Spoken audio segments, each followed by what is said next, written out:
Sage de Royal FM, la radio des auditeurs. Royal FM, il est 14h. The 2 p.m. newscast with Abel Bela Samari.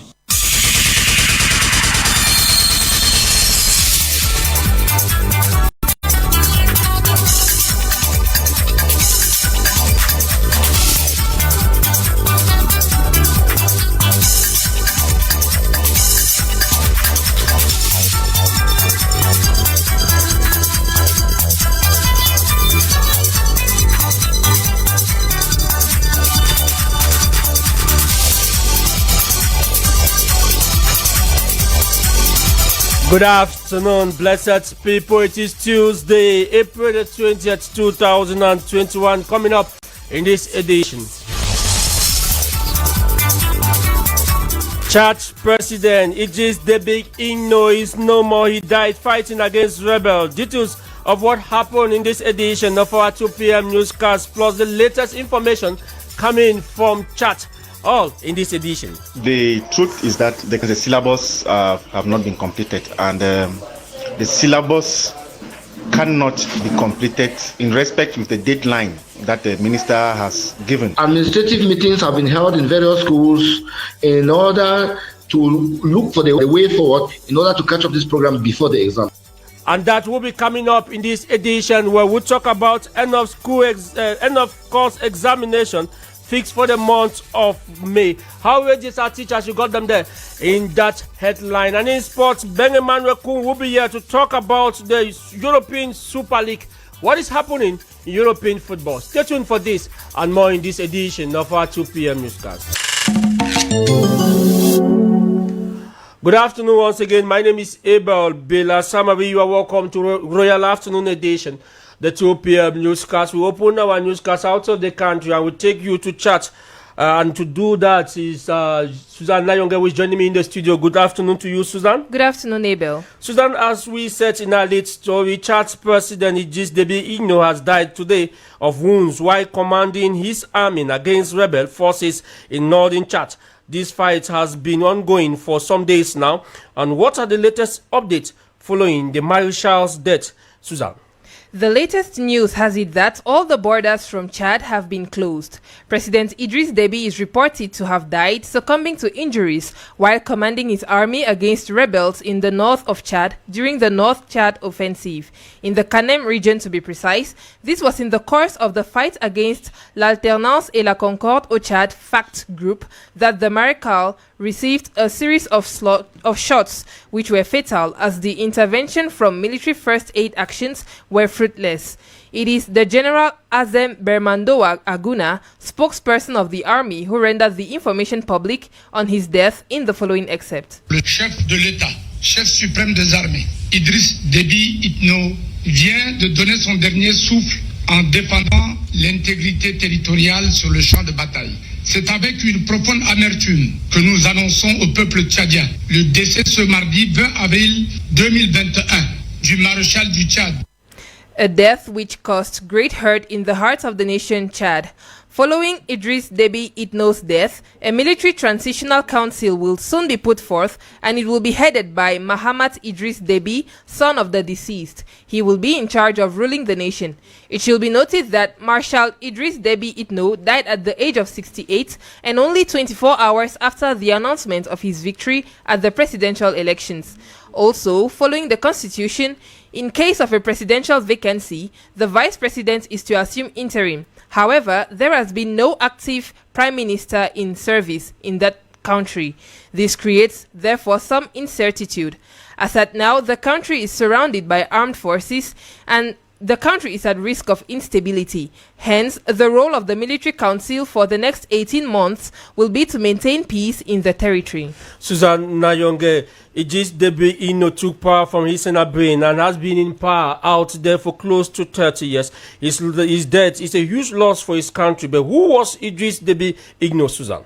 Marshal Idriss Deby Itno was born on the 18th of June 1952 at Berdoba village in northern Chad. He was a Chadian politician and military officer who was president of Chad from 1990 to 2021. He attended the Quranic school in Tine, then studied at the École Française in Fada at the Franco-Arab school in Abeche. He also attended the Lycée Mudeina in Bongor and has a bachelor's degree in science. From there, he entered the officers' school in Jamena, where he later on went to France for training and returned with a professional pilot certificate. In 1982, Idriss Deby was made commander-in-chief of the army. He distinguished himself in 1984 by destroying pro-Libyan forces in eastern Chad. Then in 1985, he went to Paris to follow a course at the École de Guerre, and on his return to Chad, he was made chief military advisor to the presidency.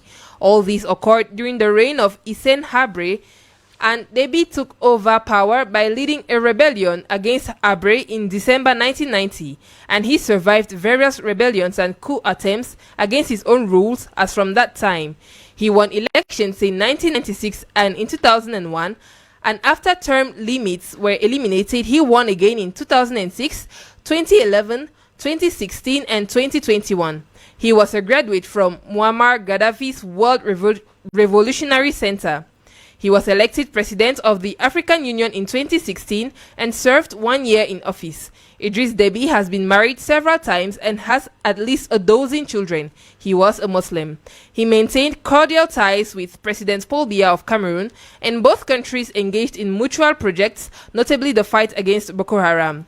Also, in the year 2000, there was a construction of the country's first oil pipeline, the 1,070-kilometer Chad-Cameroon project. It was completed in 2003 and praised by the World Bank as a beneficial framework for the poor.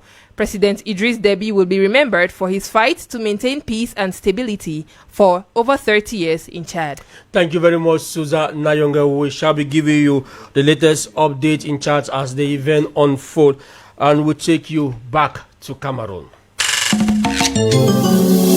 And from one death to another, we stay in the morning mood to tell you that Cameroon's former First Lady, Germaine Aidjo, wife of former President Amadou Aidjo, has passed away breaking today morning. She died in Senegal at the age of 89 due to an undisclosed illness.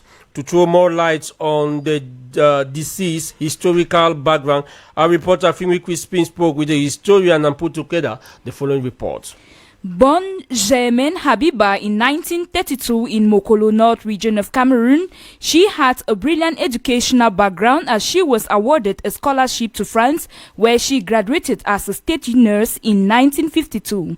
In 1956, Germaine Habiba met and got married to Amadou Aidjo, who later became Cameroon's first president after independence in 1960.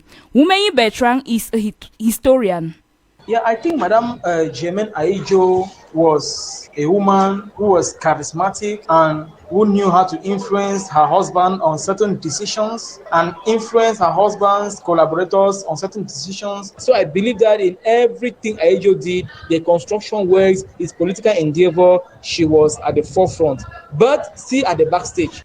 During her stay as First Lady, she engaged in several humanitarian activities in a bid to improve the lives of her compatriots. She actually carried out humanitarian endeavors. Talking about her humanitarian goodwill gestures, I think she did quite a lot. But it's always very difficult to compare her with a Chantal Biya because, you bring a lot of polemics by comparing the two.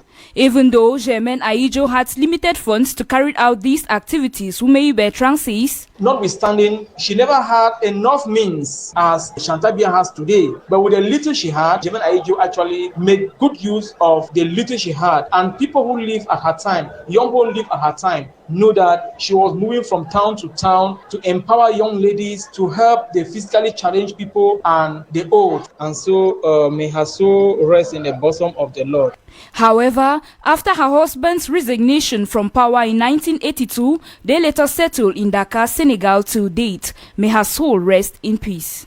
Indeed, may her soul rest in peace. Before the death of Germaine Aidjo, she has been a frontliner in the fight for the return of the corpse of her late husband, Amadou Aidjo. Some political actors give their memory the keep of the former First Lady of Cameroon in the report of Jessica Atangana.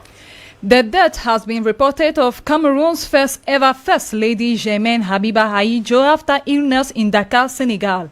Born in 1932, she was the wife of the first president of Cameroon, Amadou Ahidjo, thus the first lady of Cameroon from 1960 until 1982. The death of Germaine Ahidjo does not leave the political class indifferent. Jules Raymond Foula of the CPDM relates some memories through our phone call. As a citizen, we have a very good souvenir of First Lady of this state. She was very humble, walking beside her husband, giving him good advice. She didn't like a strange way of life. She was a good mother, a good wife, and a good advisor. So we have a very good impression, a very good souvenir of the First Lady of this country. Being a good housewife and first lady, she knew how to manage her private and public life, is what political actors of the CRM like Cyril Njomo retains of Germaine Ahidjo's pullout. What we retain from her is a submissive, quiet, and eloquent woman every head of state would like to have as wife. In her ways, she was very discreet. She was humble, very supportive, one of the best advisors her husband can boast of. All the years they have been together, they were together, nobody overheard her. She quit the scene at 89 years. We should say the grace of the Lord was upon her life. Loyalty and faithfulness in her fight for the return of her husband's corpse is what political actors of the SDF, such as Kejang Henry, keeps in mind. Madam Ahidjo lives in exile with the husband, and the memory is that, well, the Social Democratic Front, remember, has always clamored for the return of the corpse of the first president for an official burial, and why not grant clemency so that we could build a nation as socialists? Since the death of her husband in 1939, Germaine Ahidjo has been campaigning for the repatriation and official rehabilitation for Amadou Ahidjo's ashes to Cameroon. Kejang Henry of the SDF clarifies things. Such matters are handled at different levels, but generally, a corpse belongs to the family. That is the first thing, and you need to follow legality. You understand that, well, they needed to give the accord for the repatriation of the corpse, and if the accord is forwarded to the government would eventually accept, and then they will repatriate the corpse, and then they'll be given a state burial. But your corpse belongs to your family. That is the first thing before being belong to the nation. Quiz on a possible victory of Germaine Ahidjo's fight even after her death. Jules Raymond Foula answers. I have two answers. The first is the point of view of our head of state, the Excellency Mr. Paul Biya, who used to say that this is a personal matter of the Ahidjo family. The day they will have to bring back the remains of the first head of state, it's no matter according to him. And now the second answer is the answer of a citizen. Now I want to say that the first head of state has served this country. All of us, we have positive side and the bad side. So according to me, it's time now to bring back the first lady first, but the cause of the first head of state. It will be a kind of national reconciliation. Nevertheless, the departure of Germaine Ahidjo will surely leave a gap in the hearts of most Cameroonians. May her soul rest in peace. May her soul rest in peace. I will still in our obituary page to say late Christian Cardinal Tumi has been raised to Commander of the Order of Valor post-mortemly. This was announced hours ago by Prime Minister, Head of Government, Chief Dr. Joseph John Gute at the prelate burial ceremony in Douala while representing the Head of State, President Paul Biya. Your Eminence, Christian Tumi, in the name of the President of the Republic, and by virtue of the powers conferred upon us, we raise you to the dignity of Commander of the Order of Valor posthumously. And we equally get the reaction of this Reverend Father. Father Vital Pierre Kennedy Park, I'm the missionary brothers of Ghana. I'm the Superior General. And as we are talking about the garment, this is our community garment. Generally for diocesan priests, they wear a cassock, ordinary cassock. Now, with regard to my experience of the cardinal, I mean, you can imagine it's so wide, no? I will talk about the time we met when I was the Assistant Secretary General of the National Episcopal Conference. We met and he impressioned me during the meetings of the Conseil Permanent Council of the Bishops. the way he used to settle down the problems that was raised up, you could see an authority speaking. Now, when we came here in the diocese, at the Archdiocese of Douala, as a community 5 years ago, I used to go to him, and he will be the one to advise us, to direct us, because our community is so young, so new, and from him we gain so much in terms of structuring, going prudently, having our ecclesial session. We run up our obituary page in this newscast to talk about Professor Gervais Mendoze, where the Supreme Court has today held an appeal on the case of Gervais Mendoze, the former Director General of the Cameroon Radio Television, who died on April 9, 2021, was to appear in person this Tuesday at an ordinary hearing of the specialized section of the Supreme Court.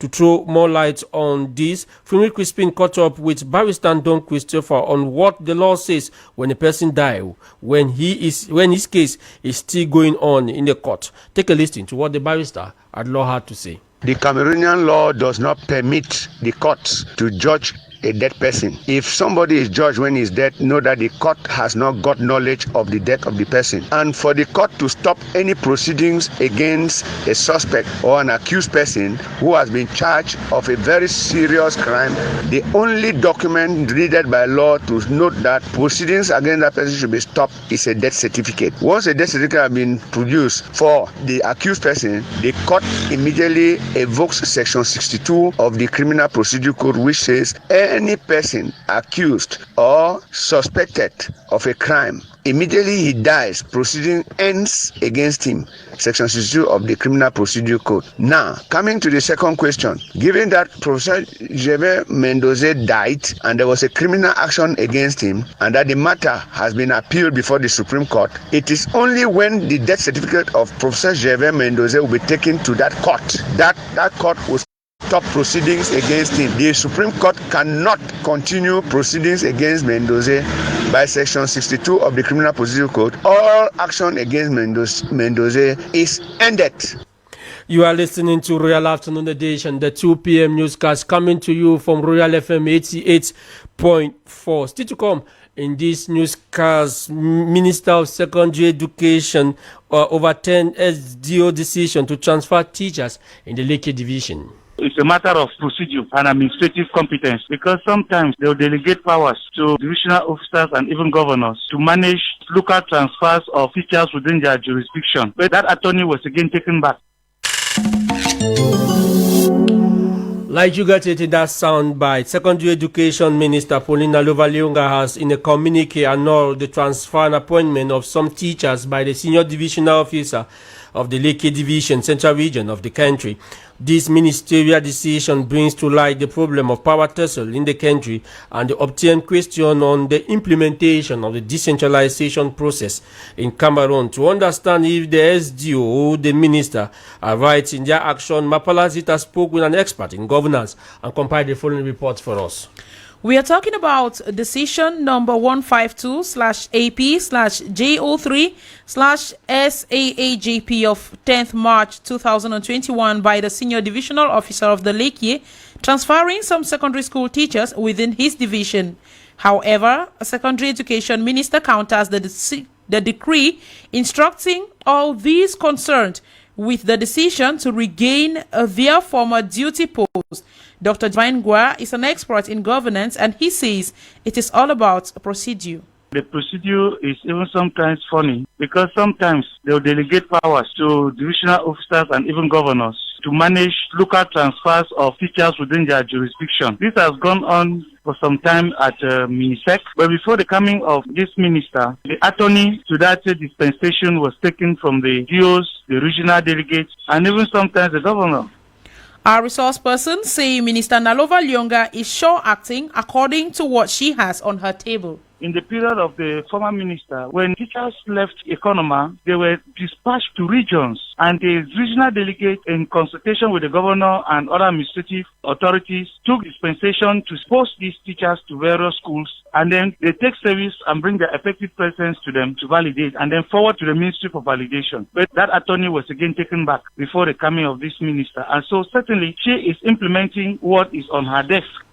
Dr. Divine Gwa goes ahead to emphasize that both personalities are administrators, and there should therefore be a consultation between the two parties for easy management. They should be able to consult and take a decision that will favor both parties. Otherwise, there are issues at the level of MINISEC where powers used to be delegated to some officials at the level of the regions, and then they report to the ministry. And so in this case, if the minister has annulled some 1 or 2 appointments that were made by the divisional officer for Lekki, then that is how it goes. So it's a matter of administrative competence. The dialogue table is always best in such situations. And we stay in education. Officials' end-of-year examination have been scheduled for the month of May. School authorities are bent on completing the syllabus to enable students successfully write the different exams. AP Elvis is a secondary school teacher here in Yaoundé. He talks about the readiness of teachers. The truth is that the syllabus have not been completed, and the syllabus cannot be completed in respect with the deadline that the minister has given. So I think for me, I just think she's the highest authority. She's the one that sets the pace, but the children shall go on holidays without completing their syllabus. Now, how ready are the teachers? The teachers are always there, teach the students, but the problem is that they need to teach the students also according to the time frame that needs to be put in place by the authorities that be. So the teachers might be ready, but the time that is being given to them, can they complete the work? Can they complete the syllabus? So I think that with the new decision from the minister, so I just think that school authorities just needs to just go to work and begin the exams. So we cannot also allow the students to go on holidays without writing the exams. So the exams should be written in the basis of what they have covered. Bartholomew Bouchou is a school administrator in a private institution here in Yaoundé. He talks on what administrators are doing at this point in time to make sure that the students they write a successful end-of-course examination. Most end-of-year exams have been slated from the month of May and June. And taking into consideration that students started late, a lot of measures have been taken in order to catch up with the program and to ensure that the students are ripe for the examination. And one of these measures that were taken into consideration was that despite the late start of the academic year, most exams classes never went for the Easter break. Schools were effective for the Easter break for teachers to make sure that they catch up with the program. Administrative meetings have been held in various schools in order to look for the work program and the way forward in order to catch up this program before the exam. Also, if you look at the fact that the Ministry of Secondary and Basic Education are organizing distant learning in order to make sure that all these programs are being covered. So, as a teacher, I would say that we are putting a lot of efforts more than before, and the problem was to catch up the work that was not done last year during the COVID shutdown. So, at my own point and from the general perspective too, as a school administration, I think students will be ready for the exams, and we know that at least before the exams, 90% of the work coverage should be covered.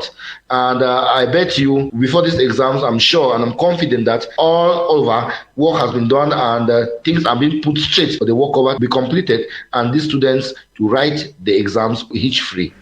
We take this human interest story. Report from Douala says about 7 people have died in an accident as a heavy-duty truck lost balance and crashed into a highway in the economic capital.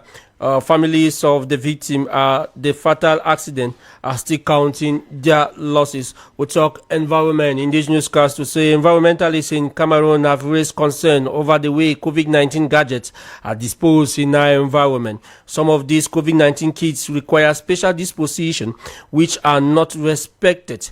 Mr. William Lanui is the Wuri Divisional Delegate for the Environment and Nature Protection. In the following soundbite, he talks about the effect of COVID-19 on the environment, and he begins by presenting some of the changes COVID-19 has brought in our environment. I think we are all seeing what is happening with our day-to-day activities, with the barrier measures we have been asked to implement in every area where we have to meet.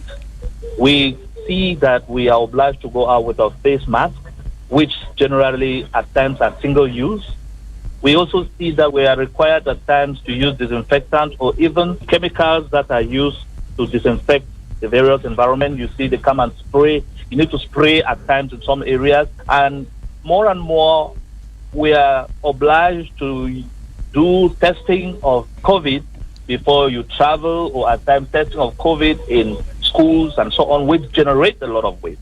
So in a nutshell, we are realizing that more and more of waste, especially infectious waste, is generated. We finally see, especially and unfortunately, because we have the habit of just throwing away our waste where we produce them, we see more and more of face masks thrown on the streets, thrown on the gutters, and then more and more of this waste finding itself into the bins.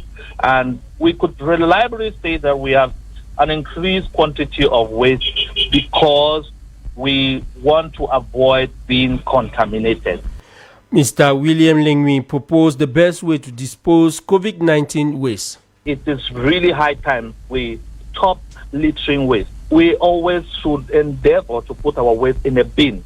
We should stop throwing waste out of our cars. When you use your face mask and you no longer need it, don't leave it at the disposal of a child, because what we often see is that people just throw their face mask anywhere, and a child can take it and start playing with it, and we all know that this could be an infected material. So we need to always dispose of this waste in a proper manner, in the bright bin. We should consider it as potentially infectious, and so not put it in a place where it can be available to anybody. In fact, in a situation where we are aware that we have cases of potential contamination, some special bags should be made available to dispose of this waste, in order not to confuse them with normal household waste, which could be generated by people who are healthy. The other part of it is also the fact that we are hoping that in the event of the generation of such waste, probably face masks, which are of different categories, it is at times good to apply what we call the 3S methodology. The 3S is what?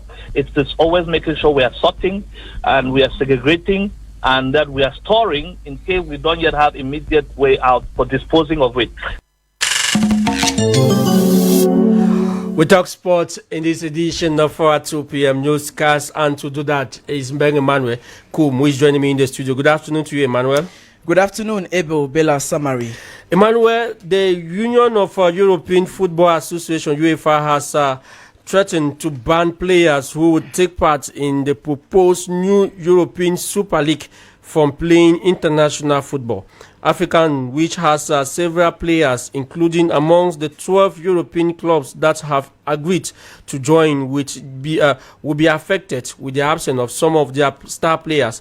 And in the following reports, when you look at the possible effect of such sanction on the African continent. The proposed new European Super League has split the world into two main fractions. But the wave of unprecedented trouble is fast extending to the African continent. In the absence of any logical consensus, the Union of European Football Association, UEFA, and FIFA have threatened to ban players from playing international football. If FIFA's ban is confirmed, then Africa's professional footballers on the books of the 12 clubs who have agreed to join the project will miss out from representing their various countries. With qualifiers for the 2021 African Cup of Nations almost concluded with just a single game left, African nations are fixed on World Cup qualifiers in June. But countries like Ivory Coast, who have 5 team regulars at clubs that have announced their intentions, will be the hardest hit of national teams. Also, defending champions Algeria will be without 2 of their star players, Riyad Mahrez and Ismail Benassa.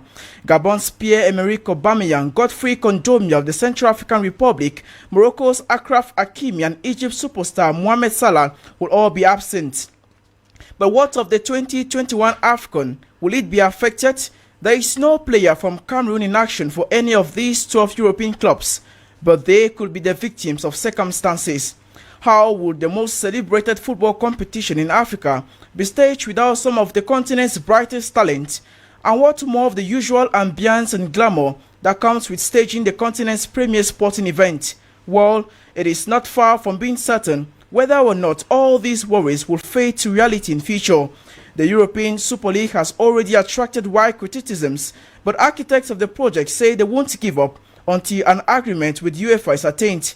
Until then, only time will tell. Time will tell, Ben Emmanuel. Thank you very much. And to add to your story, back home, Cotton Sport of Garwa hosts Jeunesse Sportive of Kabylie this Wednesday on March day 5 of the CAF Confederation Cup. The game, which is scheduled for 2 p.m., will take place at the Runde Aja Stadium in Garwa. Cotton Sport League Group B of the CAF Confederation Cup with 9 points from 4 games, a win for the 15-time League One champions. Tomorrow will help them qualify for the quarterfinal of the CAF Elite Inter-Club competition on the return after 6 years of absence. And we stay in sports to say that the 11-a-side football tournament and international athletes meeting for the intellectual deviance athletes begins today in Yaoundé. The 4-day competition will bring together 3 countries, that is Cameroon, Gabon, and Equatorial Guinea, will be staged at the Amadou Aye Stadium in Yaoundé. Cameroon will face Gabon in the opening fixture at 3 p.m. today.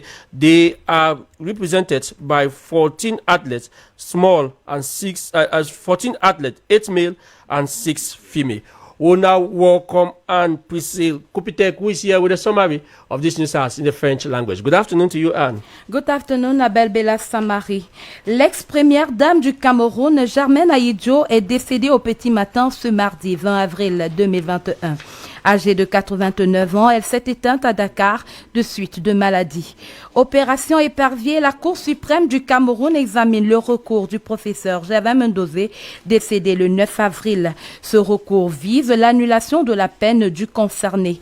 Une procédure entamée depuis 2019 par les avocats de l'ancien directeur général de la CIATV. À l'international Tchad, le président Idriss Deby Itno n'est plus. Le chef de l'État nouvellement réélu est mort au front des suites de blessures. Le pays est présentement sous le pouvoir d'un conseil militaire. En sport, le tournoi africain de football à 11 et le meeting international d'athlétisme pour déficients intellectuels débutent ce jour. Le Cameroun dispute le match d'ouverture contre le Gabon tout à l'heure à 15h au stade Omnisport de Yaoundé.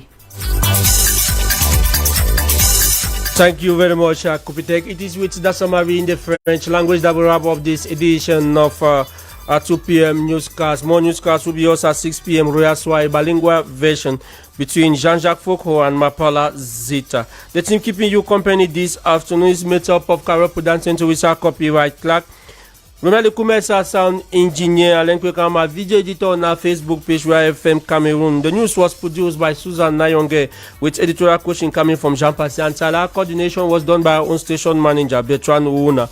General supervision was ensured by Reverend Pastor Emmanuel Norbesai. For presentation, my name is Abel Bela Samari. Up next, Orifel Act 2 with Roger Kiek. Good afternoon and stay blessed.